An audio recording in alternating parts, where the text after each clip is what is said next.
announcements.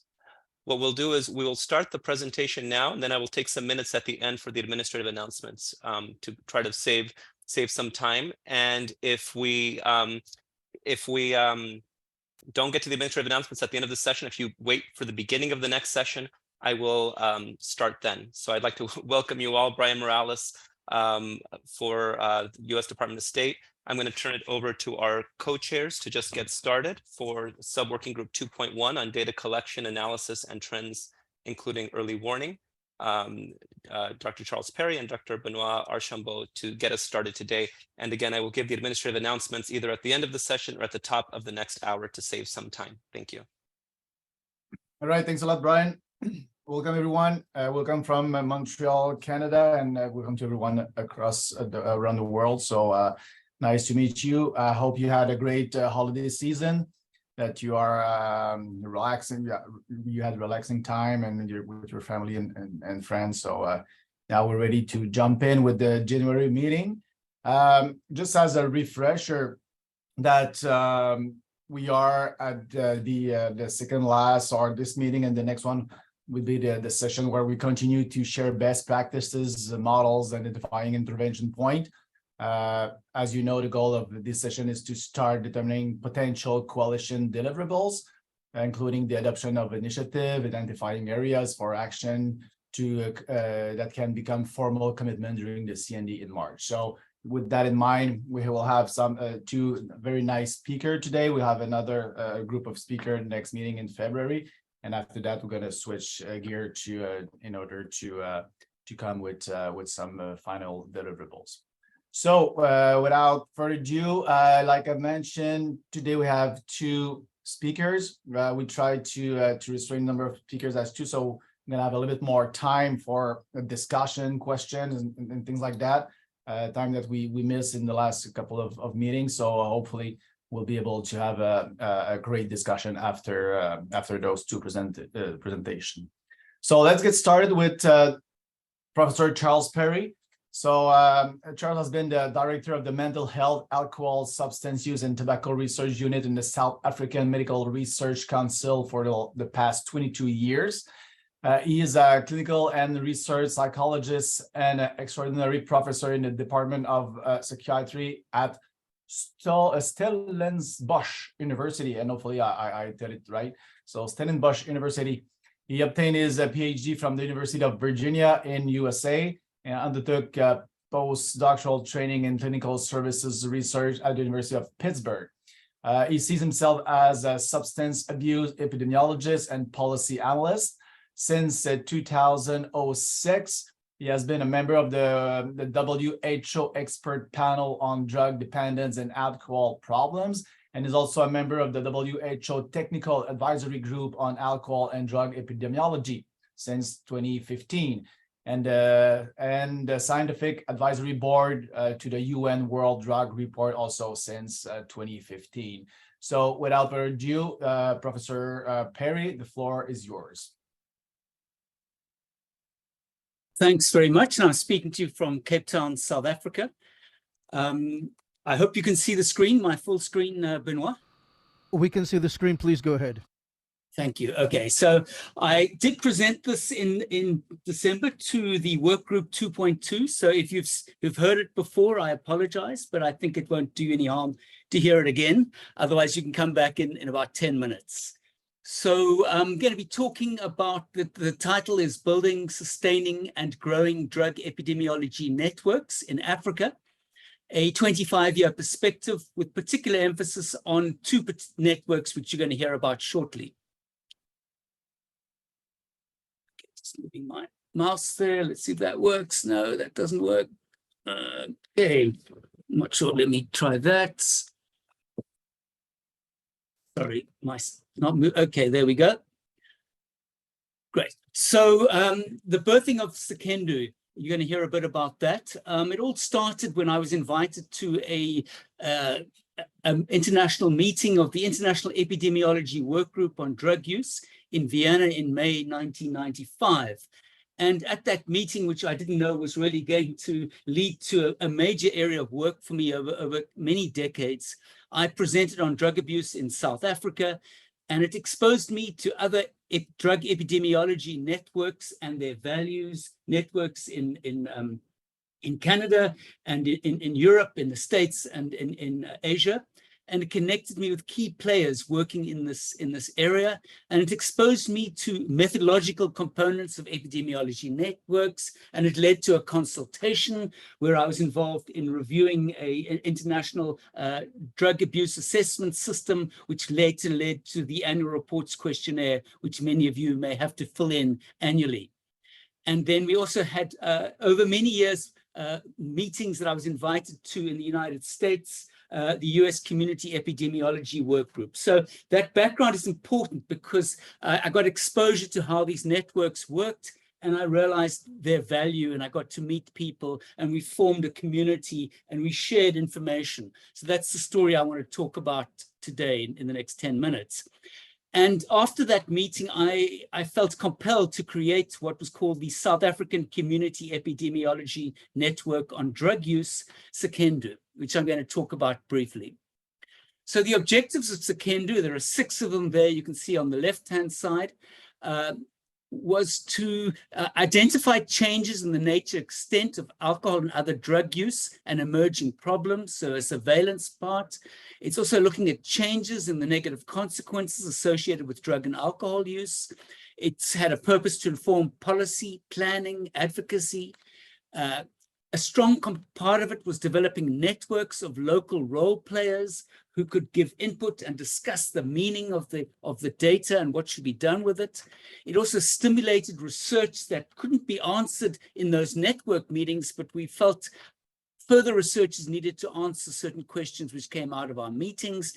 And it also enabled us as South Africa to fully participate in international fora focusing on the epidemiological surveillance of drug use. So what is SWG? I've given the acronym.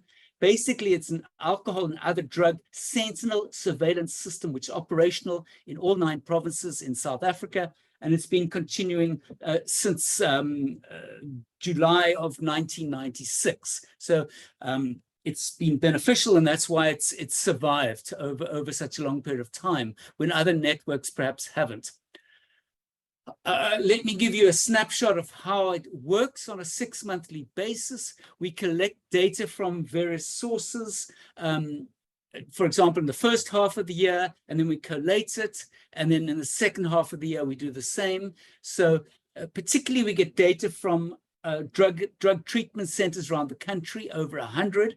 And that's collated on a 6-monthly basis after that 6-month period is completed.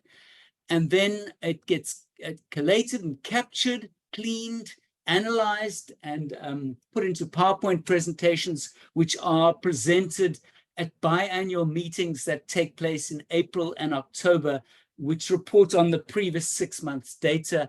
And we not only present on the surveillance data, but any other interesting topics, particularly related to drug use, harmful use of drugs, policy changes, and so on. So it currently collects data, as I've said, from over 100 treatment centers, as well as from community-based drug abuse harm reduction projects in 6 different locations. At various times, it's also included data from psychiatric hospitals, from police and arrest and seizure data and police forensic data, from school studies, mortuary studies looking at alcohol and drug-related deaths. We also included at different times information on arrestees and prison studies, on emergency room and trauma unit data, household surveys, qualitative research, and other ad hoc studies, for example, wastewater. So it's very flexible, but the heart of it at the moment is treatment data and harm reduction projects.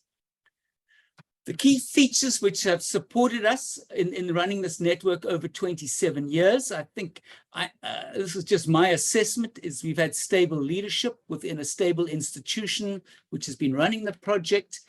It initially had strong external support, particularly from the US State Department via the National Institute on Drug Abuse. It's had ongoing local funding, particularly from our Department of Health and Social Development.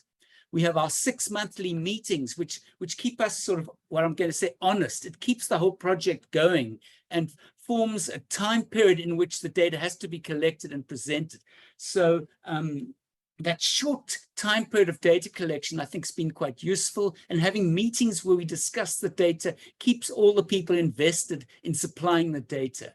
We have regular timely reporting in different formats. We have sort of a 2-pager, we have short 12-page reports, and we have longer statistical reports. It's presented often to the media and verbally in other ways. It's adaptive systems, so it changes in terms of the technology, how we collect the data entry. It's not so much paper and pencil anymore. We've used different methods to display the data using maps showing different regions of the country. And the network grows sequentially. It's been linked to other initiatives, so it doesn't stand alone. We've had a number of PhD students, master students do work on the data. It's linked to a project looking at service quality, and it's also fed into, it's guided setting up new treatment centers, training of service providers, and it's fed into both local and international reporting. So what followed has sort of came out of Secendo was the SADC, the SADC Epidemiology Network on Drug Use. And SADC is a grouping of 14 countries in Southern Africa. And so with funding from the European Union and with the collaboration of the SADC Drug Secretariat, this was established in 2000. And we were contracted at the Medical Research Council for 5 years to develop the network.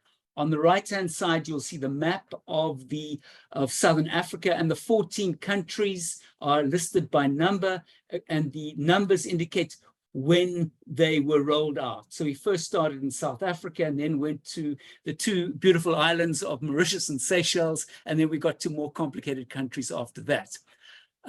We had training in Pretoria. We were supported by Southern African Development Community and the UN colleagues from Vienna. It was rolled out sequentially. We spent 1 week meetings in each country. And we had visits, and we visited the political principles in each country. There were 6 monthly meetings, which were linked to, they were not only epidemiology meetings, but they were linked to political meetings that took place. Colleagues from the different countries met every 6 months to discuss strategy to deal with drug abuse, and we piggybacked our epidemiology meetings on top of that. The main data sources were treatment demand, police and arrests and seizure data, and psychiatric hospital data. There was funding for country report preparation and to get people to the meetings from the EU via SADC. We also linked it to training to help people in these countries fill in the annual reports questionnaire better, which is a UN report, which we heard about in one of our previous work group meetings. And we had 6 monthly reports. So I think you're getting the idea now of how there's a mixture of technical support and debate about the data and report writing. So some of the successes, basically, 13 countries apart from South Africa launched EPI networks. We already had ours following technical support visits. So every country rolled it out. Then we had various 6 monthly report back meetings. You can see the dates listed there in different countries. I think it was important not to have it in a single country, but to go to individual countries to stress the importance and utility of the data collection system. Various technical support documents were prepared, which assisted countries in collecting and reporting on the data. I've talked about the various outputs. We had 10 6-monthly reports, and you can see some examples. An example, for example, on the right-hand side of the January to June 2005 report. We published an article in the UN Bulletin on Narcotics, which you can see on the right-hand side. But the project formally ended when EU funding ended, and some of the countries continued, but others didn't. So what's our internal critique of Secendo? I think we can learn from this network. The South African network is continuing, but the regional network didn't continue in its entirety. I think what worked there was ongoing technical support. We had agreement across the 14 countries on core indicators and data sources. We established within-country networks and a network of country focal points from the 14 countries, which met every 6 months. There was what worked was the collection of data at most sites. A couple had challenges for various reasons. Also, the 6 monthly meetings was crucial to keeping this going. It was also valuable to link it to political structures. Having support from the Southern African Development Community and the UN was also very helpful. There was information sharing is crucial. You don't just take information from people, you've got to make it useful and share it. And a moderate level of funding helped to support this initiative. There were some challenges, as you can see on the right side. I'll just highlight them very briefly. We have about 2 or 3 slides to go.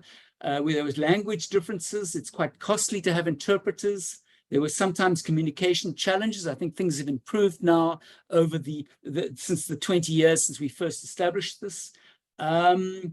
There was instability in some countries. There were changes in technical staff. We had a resignation at the drug control officer at SADC. Weaknesses in capacity. Some countries did not hold the 6 monthly in-country meetings, and I think that was a weakness. And I think there was a lack of advanced statistical analysis and limited interpretation of national data. So we could have done some things better. The last 2 slides now. What has been the influence of the Southern African network and the South African network on national and regional networks? We presented on this at an AU expert meeting on our learning from South Africa and the SADC region. We were involved in providing technical support to set up a similar surveillance system in Nigeria. We provided technical support to West Africa to set up some surveillance systems in 2016. Also technical support to setting up a drug observatory in Senegal in 2016. We've continued to provide support to the Pan-African Drug Epidemiology Network, which is an AU network, and we submit South African country reports annually to the African Union, and you can see on the right-hand side one of the reports there. Last slide. In conclusion, I've really talked about this. I think just reflecting on building, sustaining, and growing drug epidemiology networks in Africa, they do need regional and national support. Funding is important to facilitate regional, report back meetings on at least an annual basis, if not 6 monthly. Ideally, within countries, these should be programs rather than projects. You need champions in countries and at a regional level to keep such a network going. I think one can provide simple technical support material, which is useful. One needs a small win strategy. So you start small and you try to build these things up and improve them over time. And one needs to ensure comparability to national and international reporting systems to minimize duplicate reporting and the burden on countries. But overall, my view over the last 25 or so years of doing this is that such networks, particularly when they bring together a mixture of police data, treatment data, and so forth, can be incredibly useful for surveillance and could be useful in improving surveillance of new psychoactive substances. Thank you, Benoit.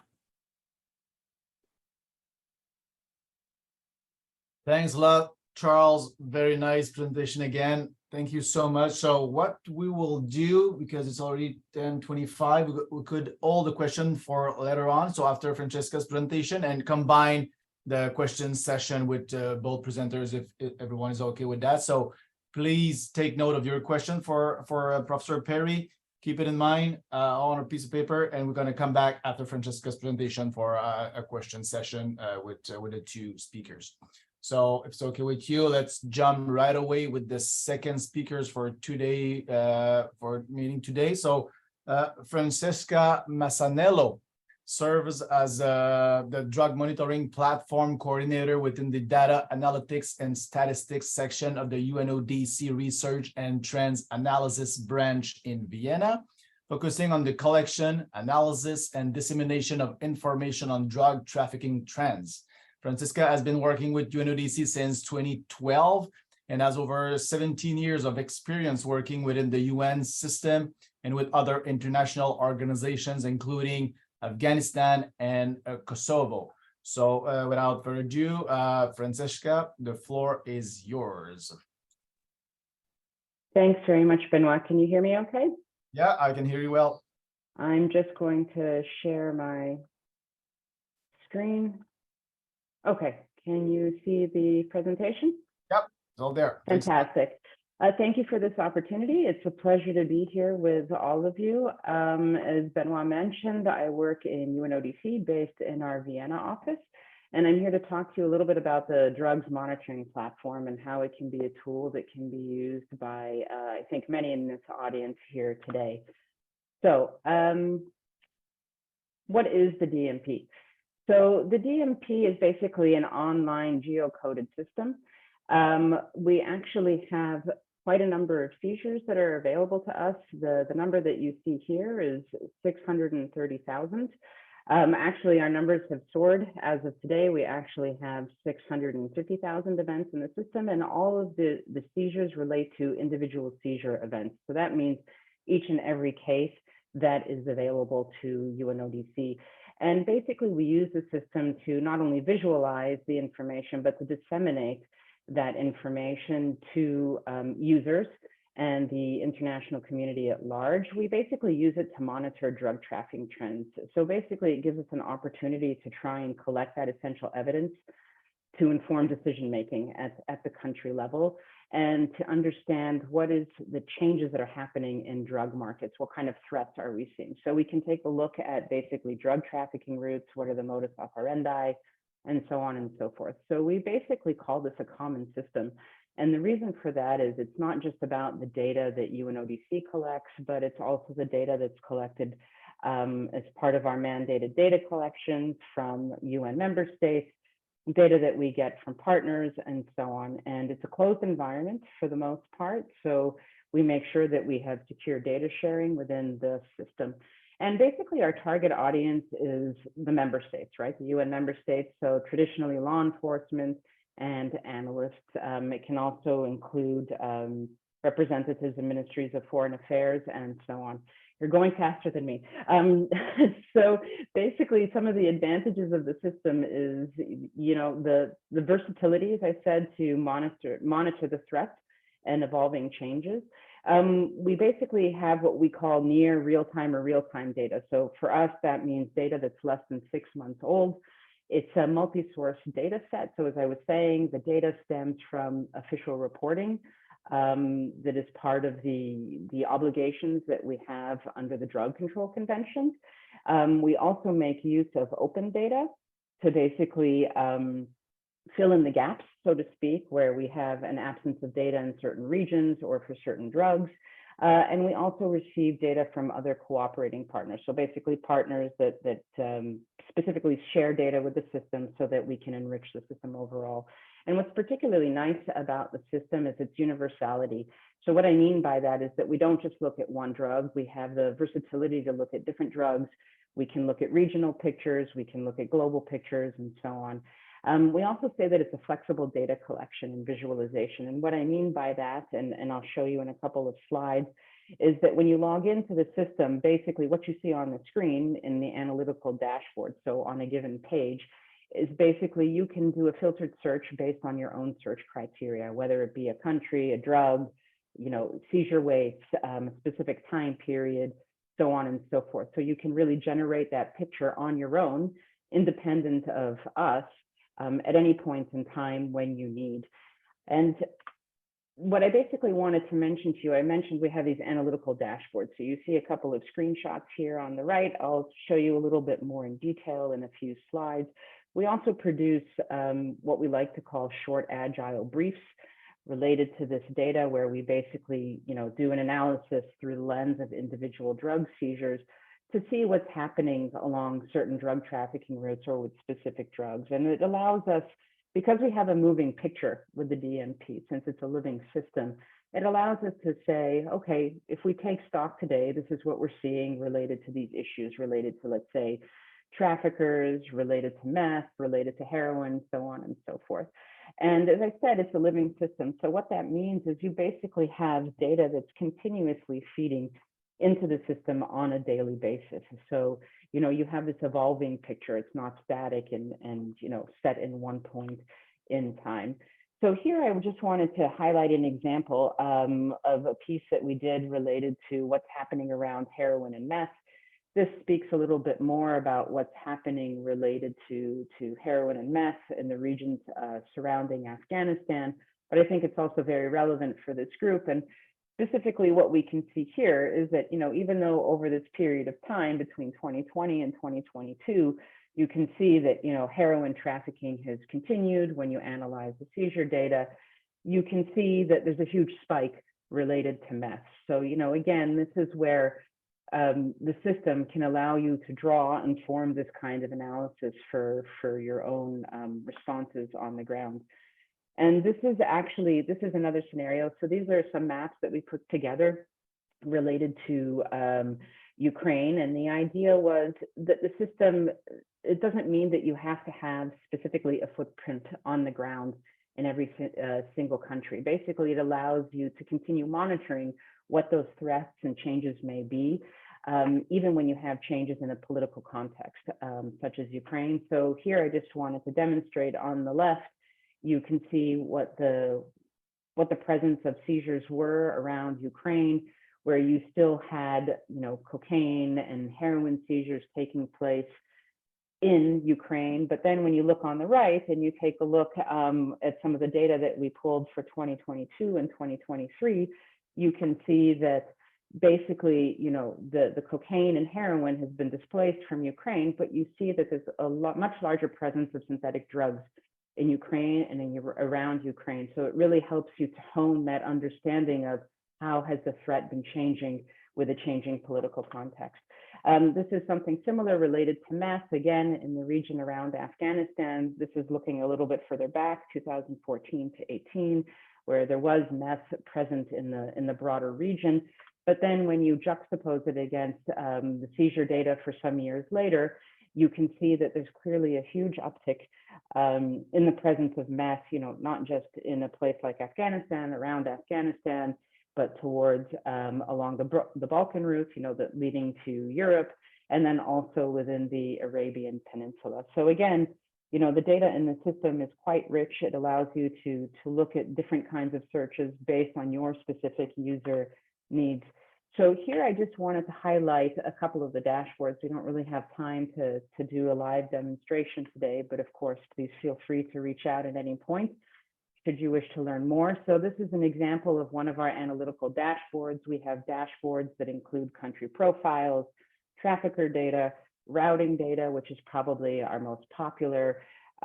We have more than 13 analytical dashboards. We look at waterways, we look at air-related incidents, lots of different visualizations of maps. And so here I just, not to pick on one specific country, but just to give an example of what's in the system. So here you can see the routing dashboard where the map reflects the inflows and the outflows by seizure events. You can also look at it according to the volumes seized based on the data in the system.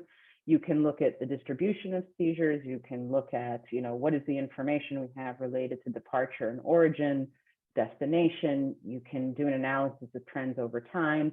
And you can also look at, not just looking at the seizures in a specific country, you can see what is the situation where other countries are referencing another country for, as a transit or departure points for seizures. So you can see here on the bottom left that kind of distribution of where the seizure is coming from by region. It can be done by sub-region and so on.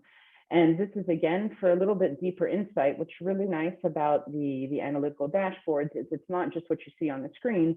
You'll have little prompts that say tooltips so that you can hover over a specific graph and it'll give you a pop-up of a variety of other information. So you can see not just, okay, what were the seizures that came from Morocco, for example, but what were the specific the drugs, what was that distribution, and so on and so forth. So again, so that you have access to that layered, deeper insight.